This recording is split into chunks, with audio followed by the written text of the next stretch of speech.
जय हिंद दोस्तों, नमस्कार। आज हम बात करेंगे दोस्तों जेईटी वैकेंसी के बारे में। तो दोस्तों सबसे पहले हम डिस्कस करेंगे कि ये जेईटी है क्या, झारखंड एलिजिबिलिटी टेस्ट है क्या।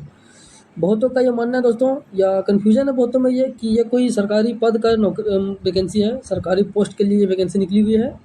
तो आज हम इसी पर डिस्कस करेंगे दोस्तों।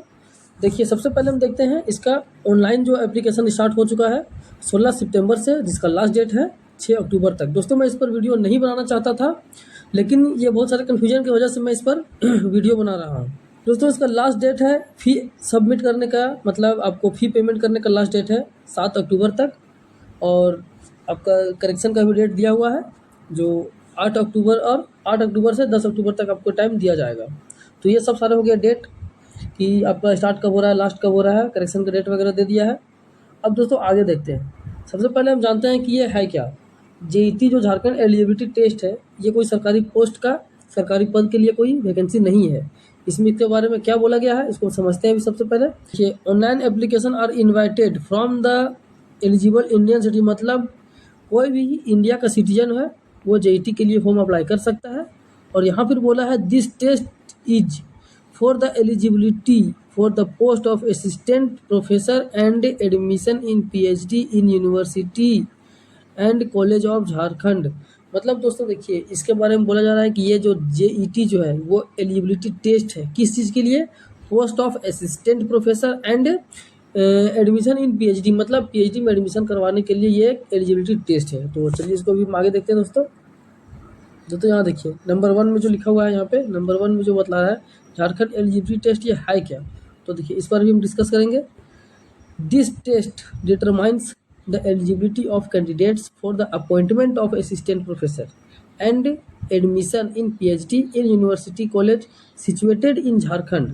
The validity of JET certificate, जो वैलिडिटी है जेईटी सर्टिफिकेट जो आपको दिया जाएगा for the eligibility for the post of assistant professor and admission in PhD will be forever. मतलब दोस्तों यहाँ पे देखिए बतला क्या रहा है, बतला रहा है ये कि जो आपको जेईटी सर्टिफिकेट मिलेगा, इस एग्जाम को अगर आप पास करते हैं, जेईटी जो है झारखंड एलिजिबिलिटी टेस्ट, इस एग्जाम को अगर आप पास करते हैं तो आपको एक सर्टिफिकेट दिया जाएगा। उस सर्टिफिकेट से आप असिस्टेंट प्रोफेसर के लिए फॉर्म अप्लाई कर सकेंगे, या फिर उस सर्टिफिकेट के माध्यम से आप पीएचडी में एडमिशन करवा सकेंगे। इसके लिए ये सर्टिफिकेट आपको दिया जाएगा, और वो जो सर्टिफिकेट दिया जाएगा उसका वैलिडिटी आपका होगा विल बी फॉर एवर, मतलब हमेशा। आप जब भी चाहें, मतलब आप जब भी चाहें इस सर्टिफिकेट का उपयोग कर सकते हैं कहीं भी, जब भी आप एडमिशन करवाना चाहो या फिर असिस्टेंट प्रोफेसर के लिए कभी फॉर्म भरना चाहो तो आपको ये हमेशा काम आएगा। तो दोस्तों यही है जेईटी जो है, इसी के बारे में बतलाया गया है। ये कोई सरकारी पोस्ट का वैकेंसी नहीं है, या कोई नौकरी का वैकेंसी नहीं है, सिर्फ एक सर्टिफिकेट का वैकेंसी है जो आपको असिस्टेंट प्रोफेसर में फॉर्म भरने के काम आएगा और पीएचडी में एडमिशन कराने का काम आएगा। उम्मीद है कि आप समझ गए होंगे। और चलिए दोस्तों देखते हैं इसके बारे में, अब आगे समझ लेते हैं कि इसमें कैसे, किस प्रकार से एग्जाम दिया जा रहा है, इसका क्या कुछ है, इसके बारे में थोड़ा सा डिस्कस कर लेते हैं। तो दोस्तों सबसे पहले हम देखते हैं यहाँ पे मोड ऑफ एग्जामिनेशन। ये मोड ऑफ एग्जामिनेशन क्या बतला रहा है। सबसे पहले तो यहाँ पे बतला रहा है कि ये आपका OMR बेस्ड एग्जाम होगा, मतलब पेन और पेपर पे आपका एग्जाम दिया जाएगा। उसके बाद यहाँ पे देखिए दोस्तों 100 नंबर का क्वेश्चन होगा, 50 क्वेश्चन, और 200 नंबर के क्वेश्चन होंगे 100, मतलब आप समझिए कि पर क्वेश्चन 2 नंबर के होंगे। एमसीक्यू क्वेश्चन होगा टोटल, यहाँ पे बतला रहा है। आपको टोटल टाइम दिया जाएगा दोस्तों 3 घंटा। 3 घंटा टाइम दिया जाएगा विदाउट एनी ब्रेक, मतलब आपको कोई ब्रेक नहीं मिलेगा। आपको 3 घंटा लगातार बैठना है। 3 घंटे में आपको 150 क्वेश्चन सॉल्व करने हैं और लगातार सॉल्व करने हैं आपको, इसमें इसके लिए कोई भी ब्रेक नहीं दिया जाएगा। दोस्तों ये सारा कुछ डिटेल आप अपने खुद से पढ़ लेना, अगर आप फॉर्म अप्लाई करना चाहते हो तो आप अच्छे से पढ़ लीजिएगा। और इतना सारा कुछ मैं अगर आपको पढ़ के बताऊँ तो काफ़ी टाइम लग जाता है। देखिए दोस्तों फ़ी की यहाँ पे हम बात करें तो देखिए अनरिजर्व के लिए जो है, अनरिजर्व के लिए 575 रुपये रखा गया है। BC1 BC2 EWS के लिए 300 रुपये रखा गया है, और ST SC PWBD और थर्ड जेंडर जो है उनके लिए 150 रुपये रखा गया है। और ये सब आप देख लीजिएगा दोस्तों, ये फ़ी मैंने बता दिया। और सिलेबस की बात करें दोस्तों तो यहाँ पे सिलेबस में भी आप देख सकते हैं। देखिए सब्जेक्ट का सिलेबस, सब्जेक्ट एंड सिलेबस रहेंगे आपको, जो आप अपेंडिक्स 1 और अपेंडिक्स 2 जो होता है उसको आप समझ लीजिएगा बढ़िया से होता क्या है। पोस्ट ग्रेजुएट के लिए दोस्तों देखिए अपेंडिक्स 2 रहेगा, और जो अंडर ग्रेजुएट है मतलब UGC जो है उनके लिए अपेंडिक्स 1 रहेगा। और देखिए medium of question paper, medium of जो आपका रहेगा हिंदी इंग्लिश दोनों में रहेगा। सिर्फ किसको छोड़ के, जो आपका लैंग्वेज पेपर है। जैसे अगर आपका लैंग्वेज पेपर इंग्लिश है तो वो इंग्लिश में होगा, हिंदी है तो हिंदी में होगा सिर्फ, उर्दू है तो उर्दू, संस्कृत है तो संस्कृत, इस टाइप से होता है। ये आपका मीडियम हो गया, क्वेश्चन जो आएगा उसके लिए। दोस्तों मार्किंग स्कीम देखिए, यहाँ पे आपका नंबर जो बतला रहा है, पर क्वेश्चन आपका 2 नंबर का होगा, ये बता दिया गया है। और हर सही क्वेश्चन के लिए आपको 2 नंबर दिए जाएंगे, लेकिन नेगेटिव मार्किंग इसमें नहीं है। देखिए सबसे बड़ा पॉजिटिव पॉइंट इसमें है दोस्तों कि आपका नेगेटिव मार्किंग नहीं है। मतलब अगर आपका 150 क्वेश्चन है तो आप टोटल 150 क्वेश्चन में टोटल का टोटल टिक करके आ सकते हैं। अगर कन्फ्यूजन भी है कि ये हो सकता है, उसको भी आप टिक कर दीजिए, क्योंकि इसमें कोई नेगेटिव मार्किंग है ही नहीं, इसलिए आप इसको भी टोटल का टोटल अटेम्प्ट करके आ सकते हैं।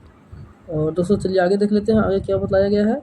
तो यहाँ पे देखिए एलिजिबिलिटी क्या होनी चाहिए, आपको इसके लिए क्या क्राइटेरिया रखा गया है। क्राइटेरिया को समझना बहुत ज़रूरी है। सबसे पहले बहुत कोई का मानना है कि नहीं बस हम फॉर्म अप्लाई कर सकते हैं। देखिए यहाँ पे क्या बोला गया है, जो अनरिजर्व्ड और EWS के कैंडिडेट हैं उनको एटलीस्ट 55% मार्क्स होने चाहिए मास्टर डिग्री में। एटलीस्ट 55% मार्क्स होने चाहिए मास्टर डिग्री में, चाहे वो किसी भी सब्जेक्ट से किए हों, किसी भी यूनिवर्सिटी से किए हों। उसके बाद दोस्तों जो BC1 BC2 है और SC ST है, इनको भी दोस्तों कितना चाहिए, इनको चाहिए 50% मार्क्स, एटलीस्ट 50% मार्क्स होने चाहिए इनके, तभी ये वो भी मास्टर डिग्री में, तभी ये फॉर्म को अप्लाई कर सकते हैं। मतलब अगर कोई ग्रेजुएशन करके आए हैं तो ग्रेजुएशन के लिए ये नहीं है। बाकी आप इसको अच्छे से देख लीजिएगा एक बार, इसमें कोई टर्म्स कंडीशंस अगर होगा तो आप इसको अच्छे से पढ़ लीजिएगा। लेकिन ये ग्रेजुएशन के लिए नहीं, ये मास्टर डिग्री के लिए, जो मास्टर डिग्री कर रखे हैं उन्हीं के लिए ये JET फॉर्म वैलिड है। दोस्तों यहाँ देखिए आगे इंस्ट्रक्शंस है, एग्जाम्शंस है। अगर आप फॉर्म अप्लाई करते हैं तो आप इसको अच्छे से पढ़ लीजिएगा। दोस्तों PDF का लिंक मैं डिस्क्रिप्शन में डाल दूँगा, आप डिस्क्रिप्शन में जाके वहाँ से PDF को डाउनलोड करके अच्छे से देख सकते हैं। और मेरा ये वीडियो बनाने का सबसे मेन मकसद यही था कि ये JET है क्या। तो JET सबसे पहले आप समझ गए होंगे कि ये एक सर्टिफिकेट है जो आपको असिस्टेंट प्रोफेसर के लिए फॉर्म अप्लाई करने में मदद करेगा, या फिर PhD में एडमिशन करवाते हैं तो उसमें ये मदद करेगा। बस यही है ये JET सर्टिफिकेट। बाकी डेट वगैरह दोस्तों आप देख लीजिए, 16 सितंबर से शुरू हो चुका है, जो 6 अक्टूबर तक जिसका लास्ट डेट है, आप अप्लाई कर सकते हैं। ठीक है दोस्तों, वीडियो में लास्ट तक बने रहने के लिए बहुत बहुत धन्यवाद। जय हिंद।